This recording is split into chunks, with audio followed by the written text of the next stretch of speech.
Recently Rajasthan judiciary का notification निकाल दिया गया है और इस वीडियो में हम लोग यही देखेंगे कि कितने वैकेंसीज है, उसमें से रिजर्व कितने सीट्स हैं और जनरल सीटें कितने हैं, इसका एजुकेशनल क्वालिफिकेशन क्या क्या होंगे और सिलेबस क्या होगा, बाकी सारे चीज़ें और भी ढेर सारे जो इंपॉर्टेंट इन्फॉर्मेशन है वो सारे इस वीडियो में हम लोग देखेंगे।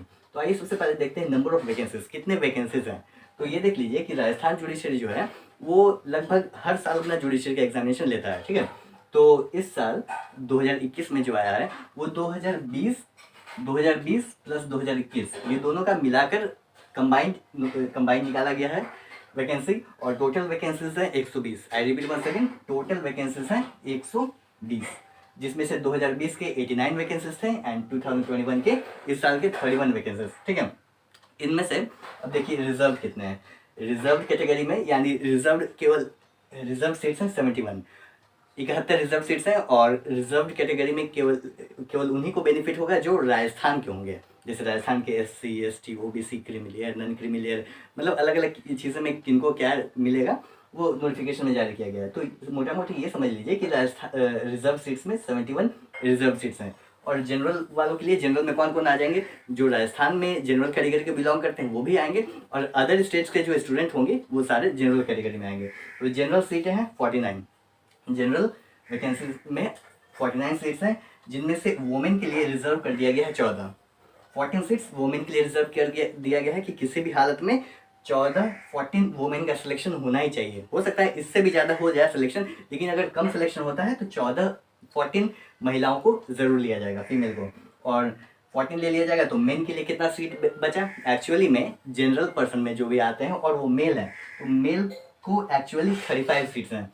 यहाँ पे 120 दिख रहा है, लेकिन 120 में मत रहिए। अगर आप एक मेल है, किसी दूसरे स्टेट के हैं, सोच रहे हैं कि राजस्थान जुडिशरी के देंगे, तो आपके पास 120 नहीं है, केवल 35 है, और 35 से कम भी है। अगर ज़्यादा फीमेल्स क्वालिफाई कर लेती हैं तो आपके पास सीट घट जाता है। तो ये समझिए कि आप जनरल कैटेगरी के कोई मेल स्टूडेंट हैं तो 35 सीट्स हैं आपके पास, ठीक है। ये हमारा था सीट के रिगार्डिंग।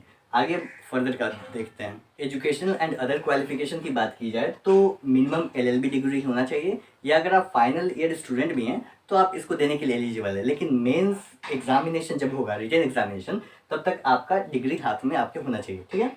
ये है, और सिटीजन ऑफ इंडिया होना चाहिए, अदर कोई भी नहीं दे सकता है। अगर जो भी कैंडिडेट है उसे सिटीजन ऑफ इंडिया होना चाहिए, इंडियन होना चाहिए।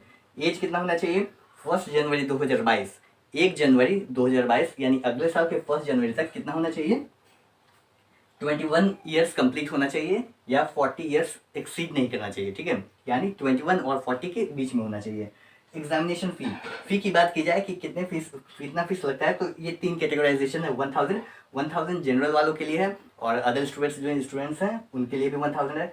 ₹750 750 है Rajasthan non creamy layer backward वालों के लिए है, Rajasthan non creamy layer backward, और ₹500 है राजस्थान के जो SC ST या डिसेबल्ड पर्सन हैं, जो रिजर्वेशन कैटेगरी में आते हैं, उनके लिए 500 है, ठीक है। जनरल वालों के लिए 1000 1000 से ज़्यादा नहीं है, ठीक है। इधर देखिए एक और इम्पॉर्टेंट बात ये है कि अगर मान लीजिए आप मैरिड हैं तो आपके 2 से अधिक चिल्ड्रन नहीं होने चाहिए, ठीक है। अदर रिक्वायरमेंट भी है कि 2 से अधिक कब अलाउेबल है, वो आप नोटिफिकेशन में देखिएगा, तो नोटिफिकेशन में डिटेल में दिया हुआ है। ये हम जो वीडियो में आपको जो भी जानकारी मिल रहा है, ये एक ओवरव्यू मिल रहा है शॉर्टकट में। डिटेल में आपको नोटिफिकेशन में आप जाइएगा तो उसमें पूरा डिटेल हो जाएगा। कोई भी कंफ्यूजन होगा आपको वहाँ पे क्लैरिटी मिल जाएगा, या हमें कमेंट करके बताइएगा, ठीक है। हम आगे फर्दर बताते हैं और क्या क्या चीज़ें रिक्वायरमेंट है। आइए अब एग्जामिनेशन एंड सिलेबस की बात करते हैं। तो राजस्थान जुडिशरी 3 फेज़ में होता है, प्रीलिम्स, रिटन एंड इंटरव्यू। जो प्रीलिम्स होता है वो बस क्वालिफाइंग नेचर का होता है, यानी आपको मिनिमम कितने मार्क्स लाने होंगे हम आपको अभी बताएंगे, रिसेंटली तुरंत बताएंगे। मिनिमम चाहिए, और फाइनल मेरिट लिस्ट तैयार करने के लिए ये जो प्रीलिम्स में आपके कितने मार्क्स आते हैं वो ऐड नहीं होते हैं। फाइनल मेरिट लिस्ट तैयार करने के लिए केवल आपके रिटन और इंटरव्यू में कितने मार्क्स आए हैं ये दोनों ही ऐड होते हैं।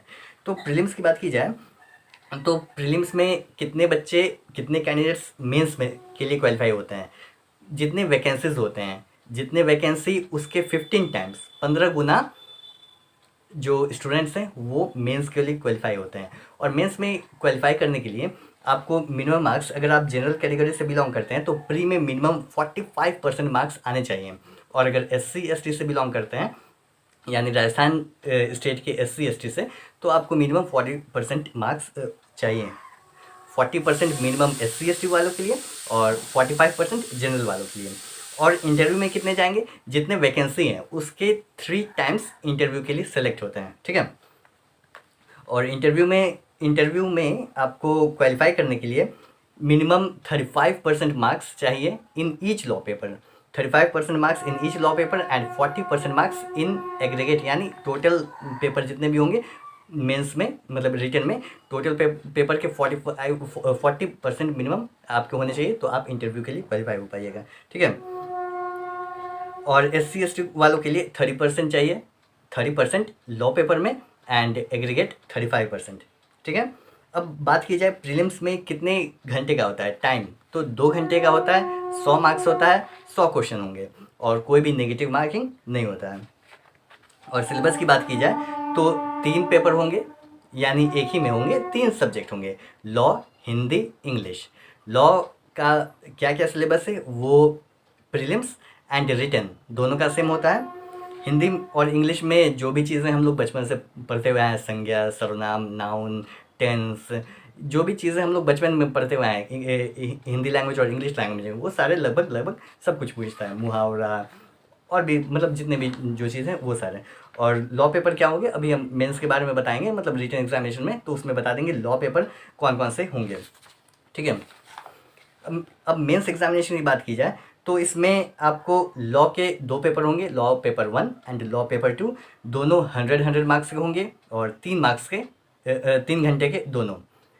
और लैंग्वेज की बात की जाए तो हिंदी ऐसे, इंग्लिश ऐसे, ये दोनों 50-50 मार्क्स के होंगे, 50 हिंदी ऐसे और 50 इंग्लिश ऐसे, और दोनों का ड्यूरेशन होता है 2 घंटे। लॉ पेपर का ड्यूरेशन 3 घंटा और हिंदी एंड इंग्लिश के ड्यूरेशन 2 घंटे। और इंटरव्यू जो होगा, इंटरव्यू 35 मार्क्स का होता है। अब आइए लॉ पेपर 1 में कौन कौन से सब्जेक्ट इंक्लूडेड है वो देखेंगे। लॉ पेपर 1 में जनरली जो सिविल पेपर वाले होंगे, सिविल लॉज वगैरह वो सारे हैं। देखिए बता दे रहे हैं, CPC 1908, constitution, contract act, evidence limitation act, specific relief act, transfer of property act, interpretation of statutes, Rajasthan rent control act 2001, order and judgement writing, ये लॉ पेपर 1 में आता है। लॉ पेपर 2 में कौन कौन से पेपर सब्जेक्ट आएंगे, वो है CRPC, evidence act, IPC, juvenile justice care and protection of children act, negotiable instrument act 1881 और इसका चैप्टर 17, नेगोशिएबल इंस्ट्रूमेंट एक्ट का चैप्टर 17। फिर provision of offenders act 1958, protection of women from domestic violence act 2005, indecent representation of women prohibition act 1986, protection of children from sexual offences act 2012, यानी POCSO, जो commonly हम लोग POCSO नाम से जानते हैं, sexual harassment of women at workplace prevention prohibition and redressal act 2013। उसके बाद framing of charge and judgement writing, ये लॉ पेपर 2 का था। आई होप मतलब जो भी इंपॉर्टेंट चीज़ें बताने वाली थी सारी चीज़ें हम बता दी हैं, डिस्कस कर दी हैं। कोई भी डाउट होगा आप हमें कमेंट करके बता सकते हैं एंड ऑफिशियल नोटिफिकेशन भी देख लेंगे तो क्लियर हो जाएगा, ठीक है। आई होप सब कुछ आप लोग का क्लियर हो गया होगा and I wish you all the very best and अच्छे से प्रिपरेशन कीजिए और मतलब अच्छे से कीजिए, ठीक है। चलते हैं, जय हिंद।